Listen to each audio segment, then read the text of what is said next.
ಶಿರಸಿ ಉಗ್ರಾಣದಲ್ಲಿ ದಾಸ್ತಾನಿದ್ದ ಸಮಯ ಮೀರಿದ ಮದ್ಯಗಳನ್ನು ಗುರುವಾರ ಮಧ್ಯಾಹ್ನ ಕಂದಾಯ ಇಲಾಖೆ ಅಬಕಾರಿ ಇಲಾಖೆ ಮತ್ತು ಪಾನೀಯ ನಿಗಮದ ಅಧಿಕಾರಿಗಳ ಸಮಕ್ಷಮ ನಾಶಪಡಿಸಲಾಯಿತು.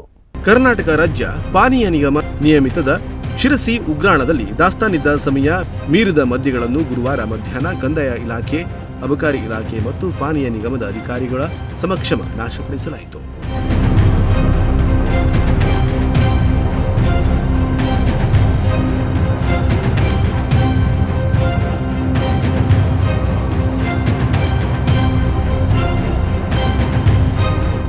ಶಿರಸಿ ಉಗ್ರಾಣದಲ್ಲಿ ದಾಸ್ತಾನಿದ್ದ ಸಮಯ ಮೀರಿದ 96 ಪೆಟ್ಟಿಗೆ ಹಾಗೂ 79 ಬಾಟಲಿಯಲ್ಲಿನ ಒಟ್ಟು 2,60,551 ರೂಪಾಯಿಗಳ ಮೌಲ್ಯದ ಮದ್ಯ ಹಾಗೂ ಬಿಯರ್ಗಳನ್ನು ಅಧಿಕಾರಿಗಳು ನಾಶ ಮಾಡಿದರು.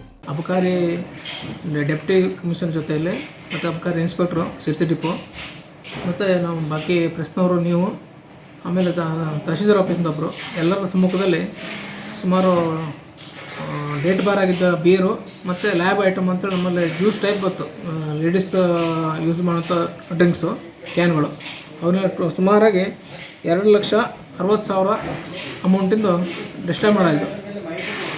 ಅದನ್ನು ನಿಮ್ಮ ಗಮನಕ್ಕೆ ತರ್ತಾ ಇದ್ದೆ. ಶಿರಸಿ ಡಿಪೋ ಮ್ಯಾನೇಜರ್ ಶ್ರೀಕಾಂತ್ ಪಂಡಿತ್, ಅಬಕಾರಿ ಡಿಎಸ್ಪಿ ಶಿವಪ್ಪ, ಅಬಕಾರಿ ನಿರೀಕ್ಷಕ ತಿರುಮಲೇಶ, ಕಂದಾಯ ಇಲಾಖೆಯ ಜಿಆರ್ ಪಾವಸ್ಕರ್ ನೇತೃತ್ವದಲ್ಲಿ ಕಾರ್ಯಾಚರಣೆ ನಡೆಸಲಾಯಿತು.